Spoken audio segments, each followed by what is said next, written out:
Women are good at connecting and good at meeting others where they're at. So we wanted to highlight that important quality of yours through a series we call On My Mind. We invite women we admire to share what they're currently thinking about, what's on their mind, on their heart, and whether that lands light on the surface or slides deeper. We are here for that kind of connection and conversation. You and I will meet them right where they are. Well, today's On My Mind guest is a favorite of yours and ours too. She's a best-selling author, speaker, and educator. Brooke Romney of the popular social media account Brooke Romney Writes inspires everywhere she goes. Her words shared in books and posts are known to uplift and encourage. She just gets you, she gets us, and her vulnerability and honesty admired by so many. On a personal note, she's a wife, boy mom, and a grandma to two littles. We relish any chance we get to have her beauty, wisdom, and light in our studio. Thanks for being here, sister. Well, that was so generous. Thank you. It was true. I speak truth. I have journalistic integrity, and I speak nothing but. I actually was laughing. You almost get a text from me every day. Can I tell you why? Yes. When I'm scrolling and I see something that I want to show my kids later, like I have a little collection of memes or inspirational videos. We're at the doctor's office. I pull them up. I just text them to myself. But for some reason, your name pops up first. So if you get a random elephant video from me or jokes that make every 8-year-old laugh until they pee their pants, that's from me to you, actually for my kids. I will love it. I seriously, almost every day, I'm like, not Brooke Romney, me. Send it to me. Send it to me. Please make that mistake. I would love it. Anyway, what's new? Anything new on your radar that has you excited? Well, I created a new game, which I think we're talking about later. I'm so excited. That's been super, super fun. I can't wait to get into that. Yeah. And what a fun extension of what you do, which is connect people. Do you look back, you and I were kind of chatting in the green room, like you've grown the most beautiful community these last, 10, 12 years? Yes. Do you ever look back and think, gosh, what a cool turn of life events that has landed me here as a voice that other people look up to and admire? You know, one of the things that makes me the happiest is my community online and what I've learned from them. Yeah. And it's just been such a blessing going through these teenage years. I really created it because I didn't have one. There was no community that was talking about teens, and to think that there's this many people who are kind and generous and open-minded to help each other has just been so fun. Well, we're grateful for the community that we're all better because of it, which is a sign of something good, right? Thank you. That betters those who touch it and experience it. So we're going to break this down into 3 categories. The series is What's on Your Mind. It's just a chance. And women do this, right? We get a little bee in our bonnet, I think is the phrase my grandma used to say. And we think about it. We have no one to share it with. Of course, you have your platform, but now you have us. I love it. Okay, so professionally, what's on your mind professionally? Well, when you asked that question, I loved thinking about an experience I had recently. I judged a speech competition. Oh. And one of my kids said, "What qualifies you to do that?" And I said, "What qualifies me is that I said yes." And as I look at my life professionally, every good thing that has happened was because I said yes. And sometimes it was not something I was overly excited about in the beginning. Sometimes it was something I didn't even feel like I was qualified for or that I was good enough to attend. But saying yes has been such a blessing. And I just think for anyone who's looking to start something, whether it's personally or professionally, being willing to say yes is really that first step. It's the jumping off point. It really is. And it doesn't end there. Sometimes I think, not to go the younger generation, but sometimes I think people misassume that saying yes is the end point. That's the starting point, like you said. Then comes the hard work and figuring out how to judge whatever contest you've been at. You know what I mean? Then comes the effort. But it is yes that can feel so scary and oftentimes feel like the blocking point. Yes, exactly right. Yes. Is there anything you can think back on that maybe in previous years you didn't say yes to and you think, I wish I would have, could have, should have, like any, not regret per se, but just when the yes didn't roll out of your mouth and you thought, no, I could have done that, or I could. That's hard sometimes to reconcile. Well, I can't think of something right now, but I can think of thousands of times where I said yes, that it was worth it. I remember the email from you and I felt so underqualified and silly, and we were just talking. I tried to memorize my whole script and I had I had just gotten my hair done. It was just a little wonky and I wasn't confident. And I think it would have been so easy for me to say, well, I just write. Yeah. I'm not comfortable coming on camera. Yeah. And the blessings that I've had from this, I had a book be rejected and I could have said, oh, that was a no. And instead I said, I can figure out how to publish this. Yeah. And there's just been so many wonderful blessings. I'm sure there's a million things I've said no to, but right now all I can think of is the yeses I've been super grateful and how for. that propels you forward to different opportunities. Now look at us, just chatting, no script in front of us at all. Okay, personally, what's on your mind personally right now?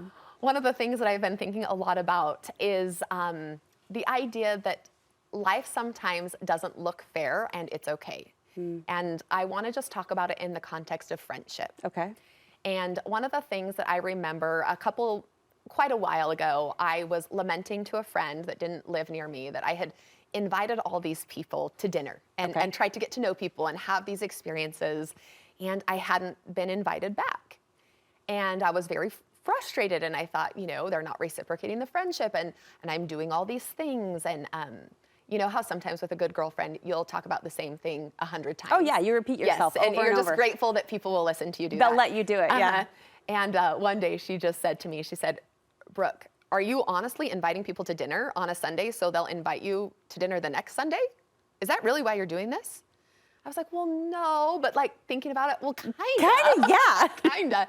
And she said, here's the deal. Not everyone likes to host. Not everyone is willing to cook. This is a gift you've been given. If you want to do it, do it. If you don't, stop doing it and do something different. And she said, you've complained about this for however long, but you've also told me that people showed up to your birthday and they've taken your kids and they've told you where to sign up for soccer and they volunteered with you in things that you're excited about. People are giving to you. They're just not doing it in the way that you've prescribed that it would be exactly right. Yeah. And it was such a great moment for me to be able to own not only the things that I love to do and am willing to do, but also give so much credit to people who are loving me in a different way.